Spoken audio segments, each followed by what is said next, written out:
जब महाकालेश्वर का नाम लिया जाता है तो वह केवल एक मंदिर का उल्लेख नहीं होता, बल्कि उस शिव तत्व की बात होती है जो समय का भी स्वामी है। मध्य प्रदेश के उज्जैन नगर में स्थित यह धाम 12 ज्योतिर्लिंगों में एक है, लेकिन इसकी पहचान सबसे अलग है, क्योंकि यहाँ शिव महाकाल के रूप में पूजे जाते हैं, यानी वह जो काल को भी नियंत्रित करता है।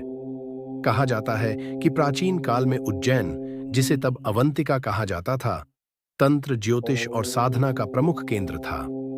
इसी भूमि पर एक राक्षस दूषण का अत्याचार बढ़ गया था, जिसने आर्षियों की तपस्या भंग कर दी।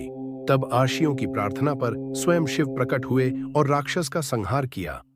उसी क्षण शिव ने यह घोषणा की कि वे यहीं स्थायी रूप से निवास करेंगे, महाकाल के रूप में। यही वह क्षण माना जाता है जब महाकालेश्वर ज्योतिर्लिंग प्रकट हुआ। महाकालेश्वर की सबसे रहस्यमयी बात यह है कि यहाँ शिवलिंग दक्षिणमुखी है। शिव के अधिकतर मंदिरों में शिवलिंग उत्तर या पूर्व की ओर मुख किए होते हैं, लेकिन दक्षिण दिशा को यम और मृत्यु से जोड़ा जाता है। महाकाल का दक्षिणमुखी होना यह दर्शाता है कि यहाँ शिव मृत्यु और समय दोनों पर विजय के प्रतीक हैं। यही कारण है कि इस शिवलिंग को अत्यंत उग्र और शक्तिशाली माना जाता है। यह शिवलिंग स्वयंभू माना जाता है। मान्यता है कि यह धरती से स्वयं प्रकट हुआ है, इसे किसी ने स्थापित नहीं किया। शिवलिंग पर प्राकृतिक रूप से उभरी रेखाएं और बनावटें इसे और रहस्यमय बनाती हैं। भक्त मानते हैं कि यहाँ पूजा केवल परंपरा नहीं, बल्कि सीधे ऊर्जा से जुड़ाव है।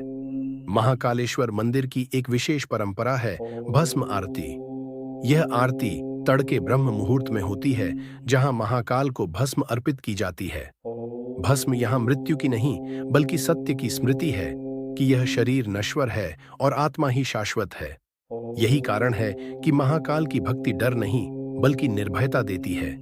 मंदिर की दीवारों और परिसर में बनी मूर्तियां भी गहरे अर्थ लिए हुए हैं। नंदी यहाँ भी शिव की ओर एकाग्र दृष्टि लगाए बैठा है, लेकिन यहाँ का नंदी शक्ति और सजगता का प्रतीक माना जाता है। शिव के उग्र रूप, तांडव के संकेत और साथ ही शांत भाव, यह सब यह बताता है कि महाकाल संहारक भी हैं और रक्षक भी। इतिहास के पन्नों में महाकालेश्वर ने कई उतार चढ़ाव देखे हैं। आक्रमणों में मंदिर को नुकसान पहुंचा, शिवलिंग को छिपाया गया, फिर पुनः स्थापित किया गया। लेकिन महाकाल की उपस्थिति कभी टूटी नहीं। हर बार मंदिर फिर खड़ा हुआ, जैसे स्वयं काल भी इस स्थान को मिटा नहीं सका। आज महाकालेश्वर केवल उज्जैन का नहीं, बल्कि पूरे भारत का विश्वास बन चुका है। जब कोई जीवन की सबसे कठिन घड़ी में होता है, जब मृत्यु का भय या समय की मार भारी लगती है, तब लोग महाकाल को याद करते हैं, क्योंकि महाकाल से बड़ा कोई भय नहीं और महाकाल से बड़ा कोई रक्षक भी नहीं। महाकालेश्वर हमें यह सिखाते हैं कि जो समय से डरता है वह बंधन में रहता है, और जो समय को समझ लेता है वह मुक्त हो जाता है।